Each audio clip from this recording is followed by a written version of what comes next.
नमस्कार मंडळी. नुकताच गणपती उत्सव पार पडलाय, पण त्याच्या आठवणी अजूनही मनात रुंजी घालतायत. विशेष म्हणजे त्यात कोकणातला गणपती असेल तर काय विचारता. तर आम्ही गणपतीसाठी निघालो होतो कोकणात, म्हणजे आमच्या रत्नागिरीत. जरा या मंडळींची लगबग तरी बघा. कितीही सामानाचं ओझं असलं तरी थकवा अजिबात जाणवत नाहीये. कारण आतुरता असते त्याच्या, म्हणजेच गणेशाच्या आगमनाची.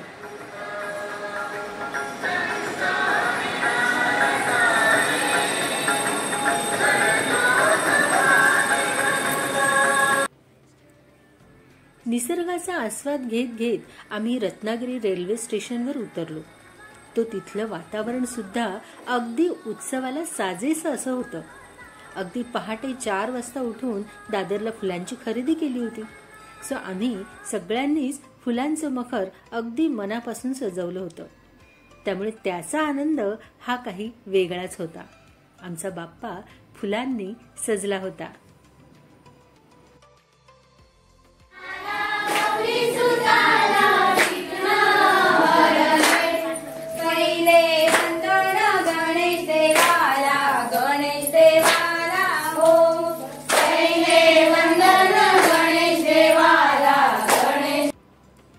हे वर्ष आमच्या गणपतीचं सुवर्ण महोत्सवी वर्ष असल्याने कार्यक्रमांची रेलचेल होती. त्यासाठी गावडे आंबेरे गावातून आलेल्या महिलांनी सुंदर अशा गाण्यासोबत फेर धरून रंगत आणली.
सगळी मंडळी कार्यक्रमाचा आस्वाद घेत होती.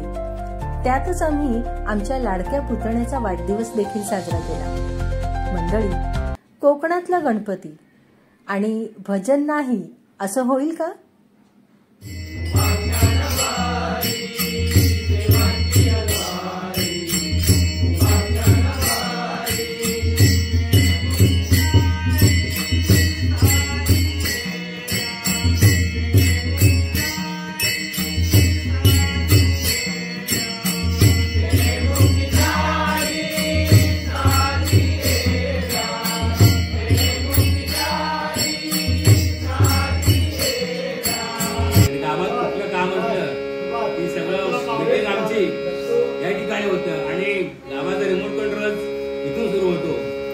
आम्हाला खूप त्यांचा गावातल्या व्यक्ती आम्हाला आधार आहे.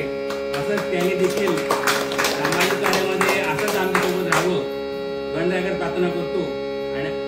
आणि वैभव देखील नवीन आपली वास्तू उभारली आहे आणि त्या वास्तूत देखील एक आगळ्या वेगळ्या पद्धतीनं त्याने गृहप्रवेश केला. म्हणजे पूर्वी सावित्रीबाई फुले अशा ज्या महान महिला होत्या त्यांचा आज आपण जयंती साजरे करतो, पण आज देखील त्यांच्या आपल्या विवाहावरील काकी येणे त्या एकदा प्रतिभावंत आहे. त्यांचे गाणी बिण्यांचे दिवस वगैरे आपण पाहायला मिळतात.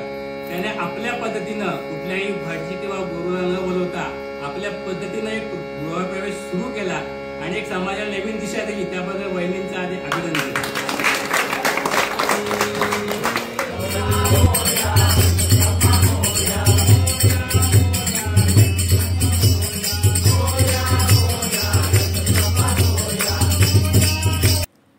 टाळ मृदुंगाच्या गजरात वातावरण अगदी भक्तिमय झालं.